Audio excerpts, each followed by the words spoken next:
Thank you. Thank you. We were laying no baba. Bana sanga ire omfuno mukisa ondi bogera ko nimwe. Olwaleero nize ngobi.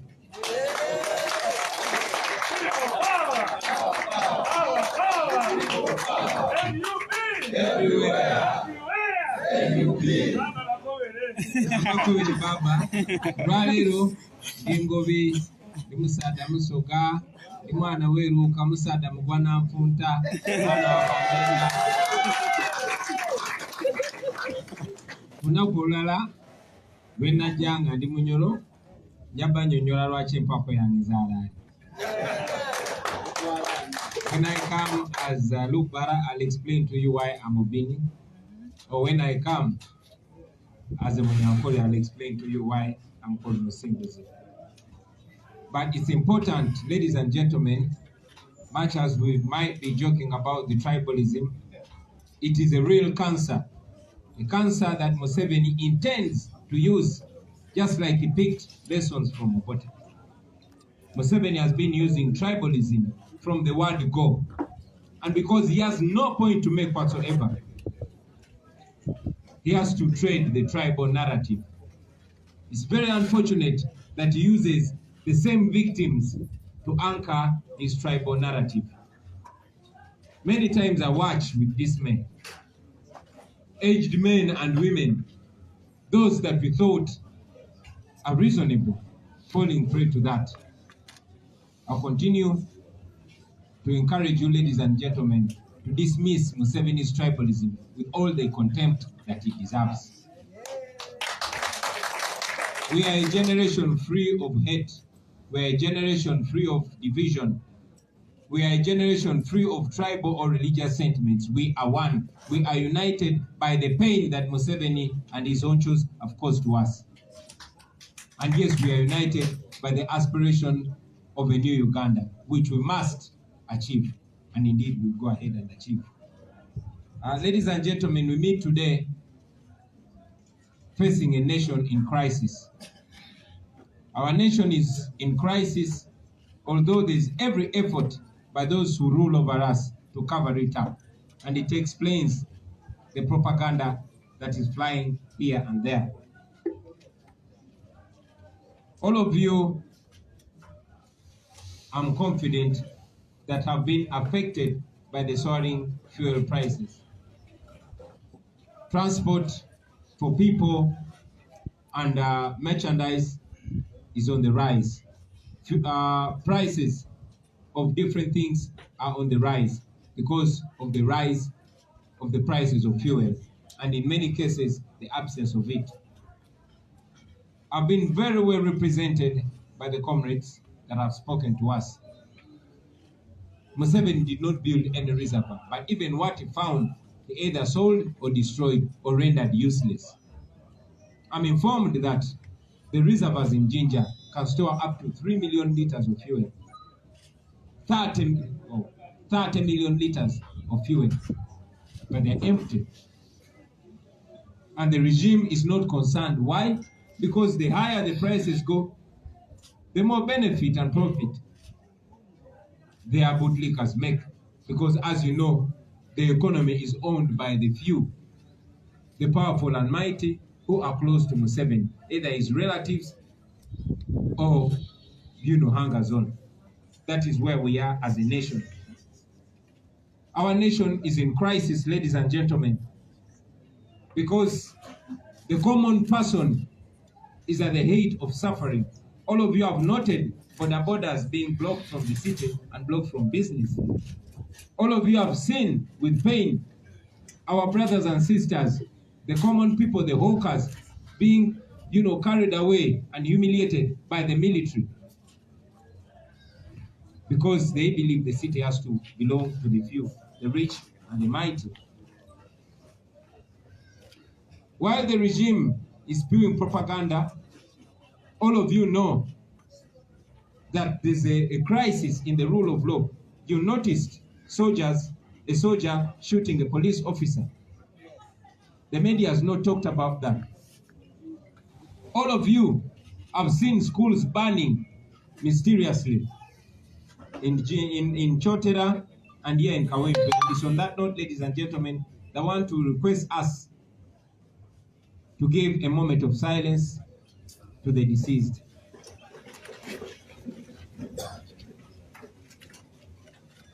May their souls rest in eternal peace. Amen. So it is those things that the regime is trying to divert us from, and that is why they are pushing propaganda everywhere. I didn't intend to talk about that nonsense. I didn't intend to talk about the lies that are being presented on what is supposed to be the national newspaper. What a shame. All of you saw Museveni rewarding his former chief propagandist and making him head of New Vision. So if you get surprised by what the New Vision is doing now, then you surprise me. What did you expect? The New Vision is now the new tabloid in town. Unfortunately, it has descended even far deeper than the levels of a tabloid. It's a shame, but that's the country that we're dealing with. So if you see Museveni and his regime trying to push all manner of propaganda, then you know that they're trying to cover up something. Do not fall victim to that. Do not be diverted. Our focus is removing Museveni and his anger zone, and we shall not stop until we remove it.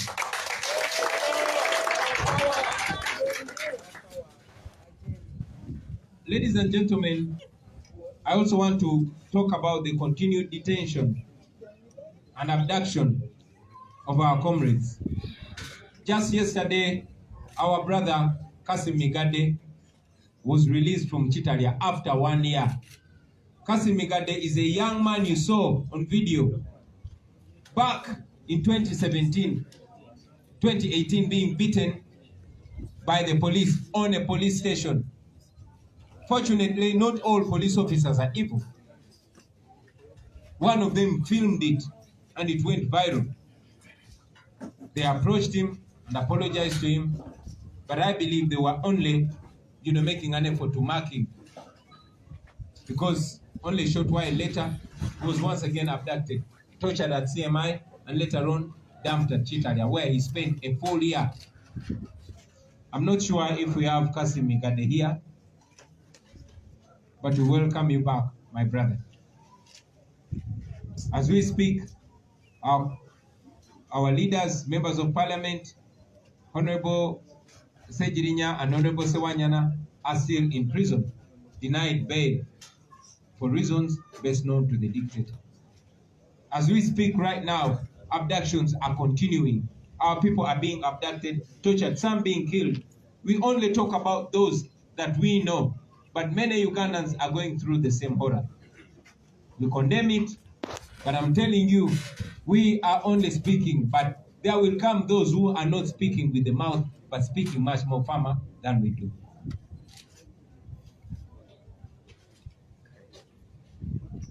It is sad, ladies and gentlemen, that I have to mention that the regime has also gone far to co-opt some of the people we call forces of change. It is very, very disheartening to see those, many of them who inspired us to rise to the occasion and fight the dictatorship. But now they are justifying all the injustice and blaming us for being victims. I remind you, ladies and gentlemen, from whatever formations you come from, that you also are not safe. Nobody is safe until everybody is safe. Museveni is not your friend. We are not enemies. Uganda has one enemy, and that's Museveni and his bootlickers. And until we come together, we shall continue being seen as grasshoppers fighting in a bottle, but at the end of the day, fried and eaten together.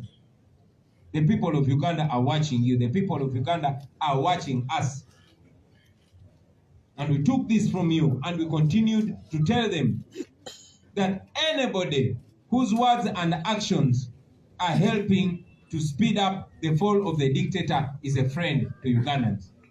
And anybody no matter which party they come from, no matter which religion or tribe they come from, no matter who they are, for as long as their words and actions are helping the dictator to oppress us further, that person is an enemy to Uganda and to Ugandans. So remember that. I'll tell you, ladies and gentlemen, that we shall not be diverted, we shall not be derailed, we shall do everything that we can, every moral thing, every legal thing that we can to make sure that we disempower Museveni and his regime and finally make him fall. So it's on that note that I also want to inform you that today at 2 p.m. I will be speaking to the Human Rights Committee of the Italian Parliament, because Italy is one of the countries that General Museveni has hoodwinked, who want to cut all his, life support, all the life support of this of his dictatorship, so that at the end of the day, the whole world will stop dealing with Museveni, because dealing with Museveni means being a partner in crime, being a partner in the genocide that is being caused on the people of Uganda, being a partner in the oppression of Ugandans, and that is against universal standards of human rights. I thank you. Utikankobe mulusoka. Anaikanjogere Uganda nebe patisana. Basebo ne banyabo. Njikiridwa nnyo n'ebigambo ebyogeddwa abakulembeze bannange. Okusookera ddala njagala ogatta eddoboozi lyange okuvumirira ebikola bya Mwami Museveni ne basajja be ebyokupromotinga oba okugezaako okusiga ensigo ey'obusosoze mu mawanga. Tukimanyi nti Museveni musosoze mu mawanga, ekyo tukimanyi. Asiga obutakwatagana mu bannayuganda kubanga tabeetaaga. Kiri ku likodi ekya Museveni okubeera munnayuganda akitamatamwa naye. Kale nno wakati ye mu kusiga ensigo ey'obusosoze mu mawanga twongera omusekerera kuba tuli bannayuganda ffenna. Nze olwaleero njagala kwogera nammwe ng'omusoga, njagala kwogera nammwe nga Ngobi, njagala kwogera nammwe ng'omwana w'eruuka, ng'omugwananfunta, omwana w'omuzaana kyabazinga funfuwe. Era olunaku olulala lwe naaba njogera nammwe ng'omunyolo, n'abanyonyola lwaki empaako yange yalaala, oba lwe naaba njogera nammwe ng'omulugwala lwe ndibanyonyola lwaki bampita obini. Basebo ne bannyabo, ffenno tuzaalawa enkola eyo, kuba enkola eyo nkadde. Enkola eyo ya Museveni, baagikoowa nga bwe baakoowa Museveni. Ebadde enkola ya Museveni nga buli waaba talina kyagamba bantu kumuwagira, bw'aba alemeddwa okukozesa okubatulugunya asiga kwawukana. Ensonga lwaki ye baagufuula mulimu nti ye n'abo abamwogerera kye basinga okutambuza bwe busosoze mu mawanga. Era kya buswavu nnyo nti Museveni agamba nti abe NUP bonna Baganda. Mwana wattu nga bwe kiri wano, ng'abantu bano bwe basembeza Museveni era ne batamusosola, yenkola yaabwe. Era tuli basanyufu nnyo nti n'abakulembeze bannaffe nga bwe nagenda eyo gye basibuka ne bampa amannya, ne bampa n'ebika, ne bampa n'omukisa. Mwana wattu ne wano tuli basanyu nnyo okubategeeza nti Deputy President waffe ow'amambuka ga Uganda ye Nankya. Tuli basanyufu okubategeeza nti ne Secretary General waffe yeddira Mamba ye Nsubuga. Ate ffe tulina n'akabadi akalala kuba Deputy President wa Western Uganda ye Nsubuga ow'ente. Kale nno tujagenda maaso nga tusekerera Mwami Museveni olw'enkola ye, kubanga ebyo abireesereeti singa abadde abigamba bannayuganda ab'emyaka gy'ensanvu oba enkaaga bandimuwuliriza n'ekyamulya, kubanga yatusanga ffe tuli wamu, yatusanga twagalana, yatusanga twegatta dda. Mumutegeeze n'omutegeeza nti omukyala afumba ewange Muganda ye Namakula.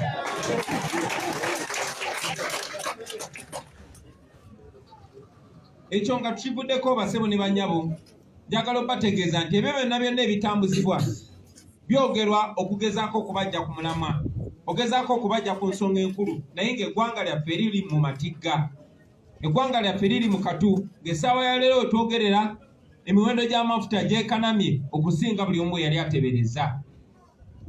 Emmotoka tezikyatambula, transport ow'abantu n'ebyamaguzi yeeyongedde. Lwaki? Olw'enfugabbi, olw'enkulembera enfu, kubanga ye n'abo bamwetoolodde balina okukola ssente mu buli kimu. Abatambulako nga muyitako airport y'Entebbe mumanyi bulungi nti buli ayingira eggwanga oba okufuluma bakebera, naye ebiseera ebisinga ne results ne batazikuwa kasaba kujjako ssente. Ye Museveni yasalawo eggwanga lifuula kyamaguzi, likamulamu buli ssente zasobola likamulamu. Olwaleero eggwanga lyaffe eri mu matigga basewo ne bannyabo, kubanga abaana bali mu kuddayo ku masomero naye n'abazadde tebasobola yadde okukuŋŋaanya ssente z'abaana ku masomero kuba badde tebakola kumala emyaka 2. Ekyennaku nti ate amasomero agasinga naddala ago agaabwe gayongeza ebisale by'abaana okusoma. Tuli mu matigga kuba abantu ba bulijjo abatembeyi bali mu kugobwa ku nguudo nga tebabawadde alternative, tebawadde kyakuddamu. Twakyogerako era tukyogerako nti ekibuga nga kinaakola kinokula nga mulimu ki n'abantu, naye kubanga baagala ekibuga kifuula ky'abantu abo ab'olubatu bali mukola enkola eyo. Tuli mu matigga basebo ne bannyabo, kubanga n'abatambuza abantu ba bulijjo abeekolera emirimu gyabwe nabo banyigirizibwa. Mulaba kye bakoze bodaboda era kye bali mu kwongera ozikola. Batambuza oyo propaganda kubanga tebalina kyakunnyonnyola ku basirikale bagenda bakozesa bubi mundu. Mwalabye omusirikale yakubye owa traffic esasi, ekyo tebasobola kyogerako. Tebasobola kwogera ku masomero gali mu kujja nga tewali kunnyonnyola. Ekyo no kikunnyonnyola. Lwaki amawulire eryandibadde eggulira eggwanga ekkulu erya New Vision kati olunaku lwaleero lyerikozesebwa ate okutambuza obulimba. N'ekyo bw'okyewuunya gwe gwe mba neewuunya, kuba mwenna mumanyi omwami eyali propagandist wa Museveni, Secretary General ono nzikundira ekigambo propagandist, omukubi mumulabye ensubuga, omukubi wa pokopoko wa Museveni omukulu, mugeto gwe tuyita palapase wa Museveni omukulu. Bweri nkola ya Museveni nti buli amukolera ekimuyamba omukumira mu buyinza amutonera eddimu eddene oba akwasa New Vision. So bwe mwewuunya New Vision okozesebwa nga tabloid, ate nange mba mbeewuunya basebo ne bannyabo. So eryo eggwanga lye tulimu baganda bange, sijja kutwala budde kwogera ku bya bulimba bye bagezaako okuteeka ku NUP, kubanga nga Ssekamwa waffe bwagambye nti ddala omuti ogulina ebibala gwe gufa enkonyogo. Tujja kumira enkonyogo za mwami Museveni paka naffe we tuna kasuka eyaffe naye ajja giwulira inshallah.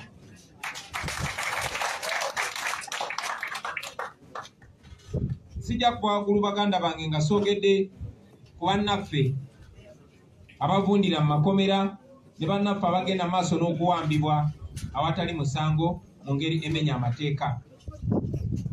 Olunaku lwajjo omu ku bannaffe gwe bayita Kasim Migadde yayimbuddwa okuva ekitalya. Kasim Migadde ye mulenzi abamu gwe mwalaba mu 2018 nga bamukuba abapoliisi nga bamukubira ku police station nga bamulanga okubeera owa people power. Kasim Migadde oyo yagenda mu kooti n'abaloopa, abamu bajja ne bamwegayirira, naye mu kumwegayirira balinga abaali bamupima bamanye byakasiba, kubanga era oluvannyuma lwa byonna bamulondola ne bamuwamba ne bamubuzaawo ne bamutulugunya bubi nnyo, naye bweri nkola yaabwe ne bamutwala mu kooti y'amagye ne bamutwala ekitalya. Kasim Migadde yayimbuddwa olunaku lw'eggulo oluvannyuma lw'okumala omwaka mulamba ekitalya nga talina musango. Wabula bannaffe ebikumi n'ebikumi bangi bakyavundira mu makomera okwetoola eggwanga lyonna.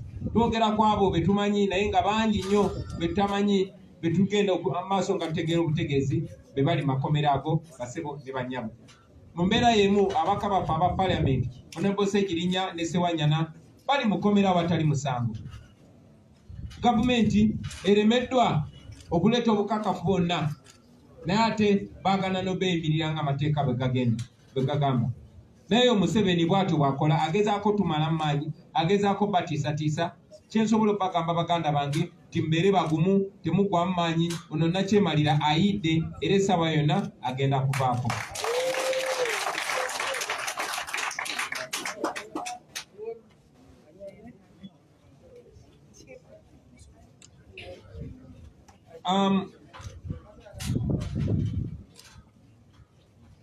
Njagala okwogera ku nsonga gye ndowooza nti nkulu nnyo, ensonga y'abannaffe bangi ku bo be twalabirako, bangi ku bo be batusookayo mu kaweefube ono w'okulwanyisa Nakyemalira, naye nga ku kiseera kino bafaanana ate nga emundu zaabwe mu kifo kyo zitunuliza Nakyemalira bazitunuliza bannaabwe.